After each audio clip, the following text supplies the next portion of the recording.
ಸ್ನೇಹಿತರೆ, ನಾವು ಪ್ರಪಂಚ ರಾಜಕೀಯವನ್ನ ಒಂದು ದೊಡ್ಡ ಆಟದ ಚದರಂಗದಂತೆ ಊಹಿಸಿಕೊಂಡ್ರೆ, ರಷ್ಯಾದ ಅಧ್ಯಕ್ಷ ವ್ಲಾದಿಮಿರ್ ಪುಟಿನ್ ಸಾಮಾನ್ಯ ಆಟಗಾರನಲ್ಲ. ಅವನು ಆಟದ ಎತ್ತುಗಳನ್ನ ಆಡೋದು ಮಾತ್ರವಲ್ಲ, ಒಟ್ಟು ಆಟವನ್ನೇ ತಿರುಗಿಸಿ ಬದಲಾಯಿಸುವ ವ್ಯಕ್ತಿ. ಭೂರಾಜಕೀಯ ಈ ದೊಡ್ಡ ಆಟದಲ್ಲಿ ಪುಟಿನ್ಗಿಂತ ದೊಡ್ಡ ಆಟಗಾರ ಯಾರೂ ಇಲ್ಲ. ದೊಡ್ಡ ದೊಡ್ಡ ದೇಶಗಳೇ ಅವನ ಮುಂದೆ ತಲೆಬಾಗಿ ಮರ್ಯಾದೆ ತೋರಿಸುತ್ತವೆ. ಉಳಿದ ದೇಶಗಳು ಆಟ ಯಾವ ರೀತಿ ಶುರು ಮಾಡಬೇಕು ಅಂತ ಮಾತ್ರ ಯೋಚಿಸುತ್ತಿದ್ದರೆ, ಪುಟಿನ್ ಆದರೋ ಆಟ ಎಲ್ಲಿಗೆ ಮುಗಿಯಬೇಕು ಅಂತ ಮೊದಲೇ ಪೂರ್ತಿ ಪ್ಲಾನ್ ಹಾಕಿಕೊಂಡು ಸಿದ್ಧವಾಗಿರುತ್ತಾನೆ. ಇತ್ತೀಚೆಗೆ ಪುಟಿನ್ ಇಂಡಿಯಾಗೆ ಬಂದಾಗ ಪೂರ್ತಿ ಪ್ರಪಂಚವೇ ಆಶ್ಚರ್ಯದಿಂದ ಉಸಿರುಗಟ್ಟಿಸಿ ನೋಡ್ತಾ ಇತ್ತು. ಪಶ್ಚಿಮ ದೇಶಗಳ ಮೀಡಿಯಾ ಎಲ್ಲಾ ಒಟ್ಟಿಗೆ ಕೂಗಾಡಿತು, ಪುಟಿನ್ ಮೇಲೆ ಅರೆಸ್ಟ್ ವಾರಂಟ್ ಇದೆಯಲ್ಲ, ಇಂಡಿಯಾ ಯಾಕೆ ಬಂಧಿಸಲಿಲ್ಲ ಅಂತ. ಆದರೆ ಇಂಡಿಯಾದಲ್ಲಿ ಅವನಿಗೆ ಘನ ಸ್ವಾಗತ ಸಿಕ್ಕಿತು. ಪ್ರಧಾನಿ ನರೇಂದ್ರ ಮೋದಿ ಮತ್ತು ಪುಟಿನ್ ನಡುವೆ ನಡೆದ ಸಭೆಯಲ್ಲಿ ಒಟ್ಟು 16 ಒಪ್ಪಂದಗಳು ಕುದುರಿದವು. ನೀವು ಆ ಒಪ್ಪಂದಗಳನ್ನ ಎಚ್ಚರಿಕೆಯಿಂದ ನೋಡಿದ್ರೆ ಇಂಡಿಯಾ ಎಷ್ಟು ಚುರುಕಾಗಿ ಆಡಿದೆ ಅಂತ ಗೊತ್ತಾಗುತ್ತೆ. ಅಮೆರಿಕಕ್ಕೆ ನೇರವಾಗಿ ಸಿಟ್ಟು ತರಿಸುವಂತ ದೊಡ್ಡ ಪ್ರಕಟಣೆಗಳೇ ಇರಲಿಲ್ಲ.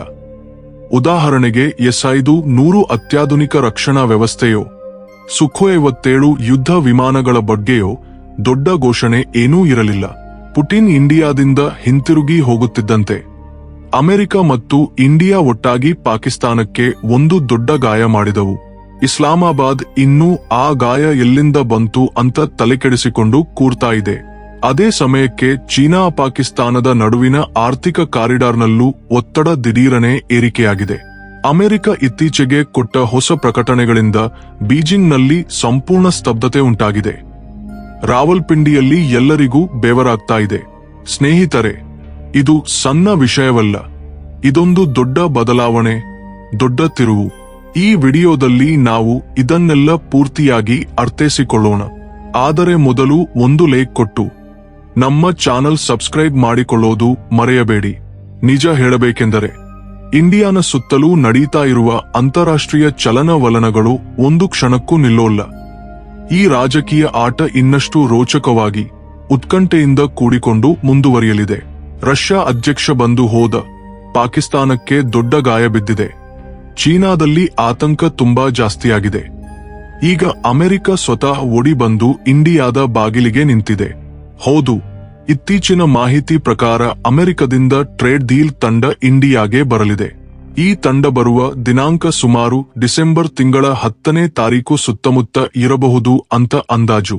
ಈ ಬಾರಿ ಚರ್ಚೆ ಮಾಡೋದು ಸಣ್ಣ ಸಣ್ಣ ವಿಷಯಗಳಲ್ಲ, ನೇರವಾಗಿ ಪೂರ್ತಿ ವಾಣಿಜ್ಯ ಒಪ್ಪಂದವನ್ನೇ ಫೈನಲ್ ಮಾಡೋದು. ಎಲ್ಲವೂ ಪ್ಲಾನ್ ಪ್ರಕಾರ ನಡೆದರೆ ಈ ಡಿಸೆಂಬರ್ ತಿಂಗಳ ಅಂತ್ಯಕ್ಕೆ ಇಂಡಿಯಾ ಅಮೆರಿಕ ನಡುವೆ ಒಂದು ದೊಡ್ಡ ಆರ್ಥಿಕ ಒಡಂಬಡಿಕೆ ರೂಪುಗೊಳ್ಳಲಿದೆ. ಪ್ರಪಂಚವೇ ಇದನ್ನ ಗಮನಿಸದೆ ಇರಲಾರದು. ಇನ್ನೊಂದು ರಸಮಯ ವಿಷಯ ಹೇಳಲೇ, ಒಬ್ಬ ವಾರ್ತಾ ಪ್ರತಿನಿಧಿ ಇಂಡಿಯಾದ ವಿದೇಶಾಂಗ ಸಚಿವ ಎಸ್ ಜೈಶಂಕರ್ ಅವರನ್ನ ಕೇಳಿದ, ಈ ವಾಣಿಜ್ಯ ಒಪ್ಪಂದ ಪೂರ್ತಿ ಫೈನಲ್ ಆಗಿದೆಯಾ ಅಂತ. ಜೈಶಂಕರ್ ಅವರು ನಗುತ್ತಾ ತುಂಬಾ ಸ್ಪಷ್ಟವಾಗಿ ಹೇಳಿದರು, ಬಾಗಿಲು ಇನ್ನೂ ತೆರೆದೇ ಇದೆ, ಮುಚ್ಚಿಲ್ಲ. ಚರ್ಚೆಗಳು ಇನ್ನೂ ನಡೀತಾ ಇವೆ, ಆದರೆ ಈಗ ಏನೂ ಪ್ರಕಟಿಸಲ್ಲ ಅಂತೆ. ಅಂದರೆ ಇಂಡಿಯಾ ಯಾವುದೇ ತರ ತ್ವರೆ ಮಾಡ್ತಾ ಇಲ್ಲ. ಅಮೆರಿಕ ಇಂದು ಹೋದು ಅಂದ್ರೆ ನಾಳೆ ಮನಸ್ಸು ಬದಲಾಯಿಸಿ ಇಲ್ಲ ಅಂತ ಹೇಳಬಹುದು. ಜೈಶಂಕರ್ ಅವರೇ ತಮಾಷೆಗೆ ಒಂದು ಸೂಚನೆ ಕೊಟ್ಟರು, ಬೆಳಗ್ಗೆ ಎದ್ದು ನೋಡಿದ್ರೆ ನಿನ್ನೆ ಹೇಳಿದ್ದು ಇಂದು ನಿಜವಲ್ಲವೇನೋ ಅನಿಸುತ್ತೆ ಅಂತೆ. ಅಂದರೆ ಈಗ ನಾವು ಕೇವಲ ನೋಡ್ತಾ ಕಾಯ್ತಾ ಇರೋ ಮೋಡ್ನಲ್ಲಿದ್ದೀವಿ.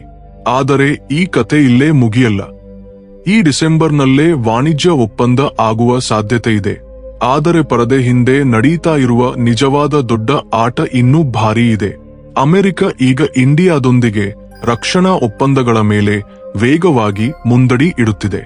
ಮೊದಲು ತಿಂಗಳುಗಳು ತೆಗೆದುಕೊಳ್ಳುತ್ತಿದ್ದ ಕೆಲಸಗಳು ಈಗ ಕೇವಲ ವಾರಗಳಲ್ಲೇ ಪೂರ್ತಿಯಾಗ್ತಾ ಇವೆ. ಯಾವ ಅಡೆತಡೆಗಳೂ ಇಲ್ಲ, ಯಾವ ಸಾಕುಗಳೂ ಇಲ್ಲ. ರಸ್ತೆ ಪೂರ್ತಿ ಖಾಲಿಯಾಗಿ ಸುಗಮವಾಗಿದೆ. ಈಗ ಮತ್ತೊಂದು ಮುಖ್ಯ ಸುದ್ದಿಗೆ ಬರೋಣ. ಈ ಸುದ್ದಿ ಚೀನಾ ಮತ್ತು ಪಾಕಿಸ್ತಾನದ ನಿದ್ರೆಯನ್ನೇ ಕೆಡಿಸಿದೆ. ಸ್ಕ್ರೀನ್ನಲ್ಲಿ ಕಾಣಿಸುತ್ತಿರುವ ಈ ಲೇಖನ ಸಾಮಾನ್ಯ ಸುದ್ದಿಯಲ್ಲ, ಇದು ಭೂರಾಜಕೀಯಕ್ಕೆ ಒಂದು ಸ್ಪಷ್ಟ ಸಂದೇಶ. ಅಮೆರಿಕ ಅಧಿಕೃತವಾಗಿ ಒಂದು ನೋಟಿಫಿಕೇಶನ್ ಹೊಡೆದಿದೆ. ಇಂಡಿಯಾಗೆ 1500ಕ್ಕಿಂತ ಹೆಚ್ಚು ಆಂಟಿ ಸಬ್ಮರೀನ್ ಸೋನೋಬಾಯ್ಗಳನ್ನ ಮಾರಾಟ ಮಾಡಲು ಅನುಮತಿ ಕೊಟ್ಟಿದೆ. ಈ ಒಪ್ಪಂದದ ಮೌಲ್ಯ $52.8 ಮಿಲಿಯನ್. ಆದರೆ ನಿಜವಾದ ಪ್ರಶ್ನೆ ಇದು, ಈಗ ಯಾಕೆ ಈ ಅನುಮತಿ ಕೊಟ್ಟರು? ಯಾಕೆಂದರೆ ಚೀನಾ ಈಗ ಸಾಮಾನ್ಯ ನೆರೆಹೊರೆಯ ದೇಶ ಮಾತ್ರವಲ್ಲ, ಸಮುದ್ರದಲ್ಲಿ ಒಂದು ದೊಡ್ಡ ಸೇನಾ ಶಕ್ತಿಯಾಗಿ ಬದಲಾಗಿದೆ. ಚೀನಾದ ಬಳಿ ಪ್ರಪಂಚದಲ್ಲೇ ಅತಿ ದೊಡ್ಡ ನೌಕಾಪಡೆ ಇದೆ. ಅದರ ಪರಮಾಣು ಸಾಮರ್ಥ್ಯ ದಿನದಿಂದ ದಿನಕ್ಕೆ ಏರ್ತಾ ಇದೆ. ಅಮೆರಿಕಕ್ಕೆ ಸ್ಪಷ್ಟವಾಗಿ ಕಾಣ್ತಾ ಇದೆ, ತನ್ನ ಸ್ನೇಹಿತ ದೇಶಗಳನ್ನ, ವಿಶೇಷವಾಗಿ ಇಂಡಿಯಾವನ್ನ ಬಲಪಡಿಸದಿದ್ದರೆ ಇಂಡೋ ಪೆಸಿಫಿಕ್ ಪ್ರದೇಶದಲ್ಲಿ ತನ್ನ ಸ್ಥಾನ ಅಪಾಯದಲ್ಲಿರಬಹುದು.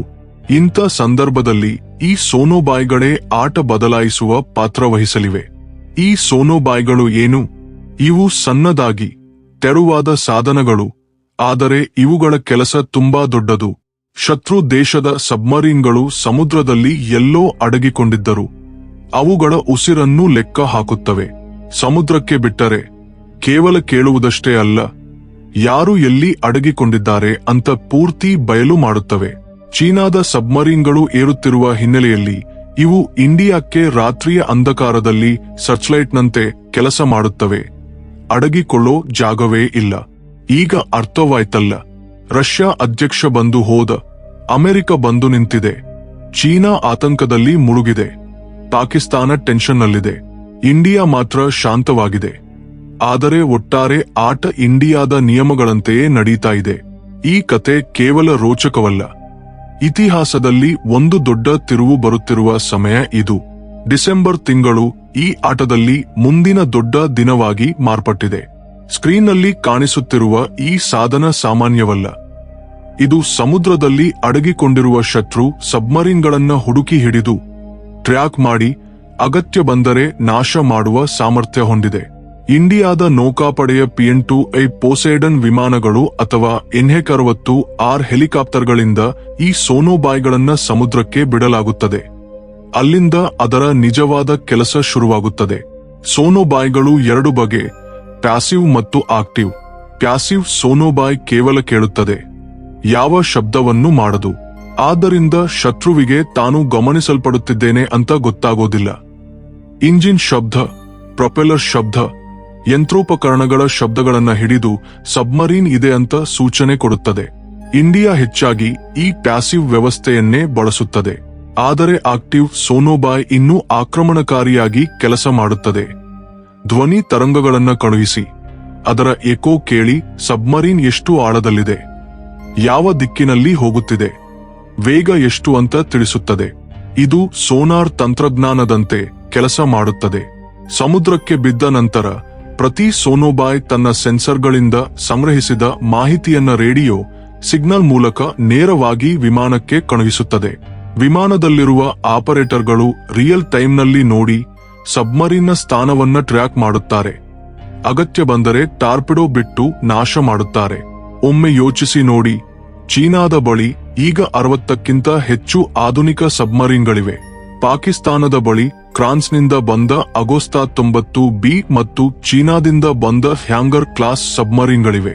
ಇವು ಅರೇಬಿಯನ್ ಸಮುದ್ರದಲ್ಲಿ ಇಂಡಿಯಾದ ಭದ್ರತೆಗೆ ದೊಡ್ಡ ಸವಾಲು. ಅದಕ್ಕಾಗಿಯೇ ಇಂಡಿಯಾ ಅಮೆರಿಕದಿಂದ 1500ಕ್ಕಿಂತ ಹೆಚ್ಚು ಸೋನೋಬಾಯ್ಗಳನ್ನ ಖರೀದಿಸಿದೆ. ಅವುಗಳ ಡೆಲಿವರಿ ಈಗಾಗಲೇ ಶುರುವಾಗಿದೆ. PN-2A ಮತ್ತು NH-60R ನಂತ ಪ್ಲಾಟ್ಫಾರ್ಮ್ಗಳು ಈ ಸೋನೋಬಾಯ್ಗಳಿಲ್ಲದೆ ಪೂರ್ತಿ ಸಾಮರ್ಥ್ಯದಲ್ಲಿ ಕೆಲಸ ಮಾಡಲಾರವು. ಅದಕ್ಕಾಗಿ ಇವು ಈಗ ಇಂಡಿಯಾ ನೌಕಾಪಡೆಗೆ ಅತ್ಯಂತ ಅಗತ್ಯವಾಗಿವೆ. ಇದೇ ಸಂದರ್ಭದಲ್ಲಿ ಅಮೆರಿಕದ ಇಂಡೋ ಪೆಸಿಫಿಕ್ ತಂತ್ರವನ್ನು ಒಮ್ಮೆ ನೋಡೋಣ. ಅಮೆರಿಕದ ಅಧಿಕಾರಿ ಹೆಗ್ಸ್ ಇತ್ತೀಚೆಗೆ ಹೇಳಿದರು, ಚೀನಾದ ಚಲನೆಗಳು ಈ ಪ್ರದೇಶದಲ್ಲಿ ದಿನದಿಂದ ದಿನಕ್ಕೆ ಏರ್ತಾ ಇವೆ. ಇದು ತೀವ್ರ ಬದಲಾವಣೆ ಅಂತ. ಅಮೆರಿಕ ಚೀನಾದ ಆರ್ಥಿಕ ಬೆಳವಣಿಗೆಯನ್ನ ನಿಲ್ಲಿಸಬೇಕೆಂದಿಲ್ಲ, ಆದರೆ ಇಂಡೋ ಪೆಸಿಫಿಕ್ನಲ್ಲಿ ಸಮತೋಲನ ಕಾಯ್ದುಕೊಳ್ಳಬೇಕು ಅಂತ ಬಯಸುತ್ತಿದೆ. ಅದಕ್ಕಾಗಿ ಇಂಡಿಯಾದ ಸಮುದ್ರ ಶಕ್ತಿಯನ್ನ ಬಲಪಡಿಸಬೇಕು ಅಂತ ಗಟ್ಟಿಯಾಗಿ ಬಯಸುತ್ತಿದೆ. ಆದರೆ ಅಸಲಿ ದೊಡ್ಡ ಆಘಾತ ಪಾಕಿಸ್ತಾನಕ್ಕೆ ಬಂದಿದೆ. ಪಾಕಿಸ್ತಾನ ಡೊನಾಲ್ಡ್ ಟ್ರಂಪ್ನೊಂದಿಗೆ ಒಳ್ಳೆ ಸಂಬಂಧ ಇದೆ ಅಂತ, ಅದು ತನಗೆ ರಕ್ಷಣಾ ಕವಚ ಅಂತ ಭಾವಿಸಿತ್ತು. ಆದರೆ 2025 ಡಿಸೆಂಬರ್ 3ನೇ ತಾರೀಕು ದೆಹಲಿಯಲ್ಲಿ ನಡೆದ India America joint working group ಸಭೆಯಲ್ಲಿ ಚಿತ್ರಣವೇ ಬದಲಾಯಿತು. ಉಗ್ರವಾದದ ವಿಷಯದಲ್ಲಿ ಎರಡೂ ದೇಶಗಳು ಒಗ್ಗಟ್ಟಾಗಿ ನಿಂತವು. ವರದಿಗಳ ಪ್ರಕಾರ ಪಹಲ್ಗಾಮ ಮತ್ತು ಲಾಲ್ ಕಿಲ್ಲಾ ದಾಳಿಗಳನ್ನ ತೀವ್ರವಾಗಿ ಖಂಡಿಸಿದರು. ಲಷ್ಕರ್ ಎ ತಯ್ಯಿಬಾ, ಜೈಷ್ ಎ ಮೊಹಮ್ಮದ್ನಂಥ ಸಂಘಟನೆಗಳ ಮೇಲೆ ಮತ್ತು ಅವುಗಳಿಗೆ ಹಣ ಸರಬರಾಜು ಮಾಡುವವರ ಮೇಲೆ ಯುನೈಟೆಡ್ ನೇಷನ್ಸ್ನ 1267ನೇ ಸ್ಯಾಂಕ್ಷನ್ ಕಮಿಟಿಯಲ್ಲಿ ಪ್ರಸ್ತಾಪ ಸಲ್ಲಿಸಿದರು. ಈ ಪ್ರಸ್ತಾಪ ಅಂಗೀಕೃತವಾದರೆ ಆ ಸಂಘಟನೆಗಳ ಆಸ್ತಿ ಕ್ರೀಜ್, ಪ್ರಯಾಣ ನಿಷೇಧ, ಶಸ್ತ್ರಾಸ್ತ್ರ ಖರೀದಿ ಮಾರಾಟದ ಮೇಲೆ ನಿರ್ಬಂಧ ಬರುತ್ತದೆ. ಇದು ಪಾಕಿಸ್ತಾನಕ್ಕೆ ನೇರ ದೊಡ್ಡ ಗಾಯವಾಗುತ್ತದೆ. ಯಾಕೆಂದರೆ ಈ ಸಂಘಟನೆಗಳ ಮೂಲ ಅಲ್ಲೇ ಇದೆ. ಒಂದೇ ವಾರದಲ್ಲಿ ಇಂಡಿಯಾ ಪ್ರಪಂಚಕ್ಕೆ ಎರಡು ದೊಡ್ಡ ಸಂದೇಶ ಕೊಟ್ಟಿತು. ಒಂದು, ಪಾಕ್ ಬೆಂಬಲಿತ ಉಗ್ರವಾದವನ್ನ ಅಂತಾರಾಷ್ಟ್ರೀಯ ಒತ್ತಡದಿಂದ ಅಡಗಿಸುವುದು. 2, ಚೀನಾದ ಸಮುದ್ರದಲ್ಲಿನ ಹಾವಳಿಯನ್ನ ಸಮತೋಲನ ಮಾಡುವುದು. ಇದು ಯಾದೃಚ್ಛಿಕವಲ್ಲ. ಇದು ಹೊಸ ಇಂಡಿಯಾದ ಮಲ್ಟಿ ಅಲೈನ್ಮೆಂಟ್ ನೀತಿ. ಯಾವ ಒಂದು ಬ್ಲಾಕ್ಗೂ ಸೇರದೆ ತನ್ನ ಹಿತಾಸಕ್ತಿಗಳ ಆಧಾರದಲ್ಲೇ ನಿರ್ಧಾರ ತೆಗೆದುಕೊಳ್ಳುವುದು. ಸ್ನೇಹಿತರೆ, ಈಗ ನಿಮ್ಮ ಮನಸ್ಸಿನಲ್ಲಿ ಒಂದು ದೊಡ್ಡ ಪ್ರಶ್ನೆ ಖಂಡಿತ ಬಂದಿರುತ್ತದೆ. ಅಮೆರಿಕಕ್ಕೆ ಒಮ್ಮೆಲೆ ಇಂಡಿಯಾ ಇಷ್ಟು ಪ್ರಿಯವಾಯಿತು, ಪಾಕಿಸ್ತಾನದ ಮೇಲೆ ಯಾಕೆ ಇಷ್ಟೊಂದು ಕಠಿಣವಾಗಿ ವರ್ತಿಸುತ್ತಿದೆ? ಇದು ಕೇವಲ ಸ್ನೇಹವೇನಾ, ಇಲ್ಲ ದೊಡ್ಡ ಅಗತ್ಯವೇನಾ? ಈ ಪ್ರಶ್ನೆಗಳ ಉತ್ತರ ವೈಟ್ ಹೌಸ್ನ ಟೇಬಲ್ ಮೇಲಿರುವ ಒಂದು ಹೊಸ ದಾಖಲೆಯಲ್ಲಿದೆ. 2025 ಡಿಸೆಂಬರ್ 4ನೇ ತಾರೀಕು ಟ್ರಂಪ್ ಆಡಳಿತ ತನ್ನ ಹೊಸ ನ್ಯಾಷನಲ್ ಸೆಕ್ಯುರಿಟಿ ಸ್ಟ್ರಾಟಜಿ ರಿಪೋರ್ಟ್ ಬಿಡುಗಡೆ ಮಾಡಿತು. ಈ 33 ಪುಟಗಳ ರಿಪೋರ್ಟ್ ಓದಿದ್ರೆ ಪ್ರಪಂಚವೇ ಆಶ್ಚರ್ಯದಿಂದ ನಡುಗುತ್ತದೆ.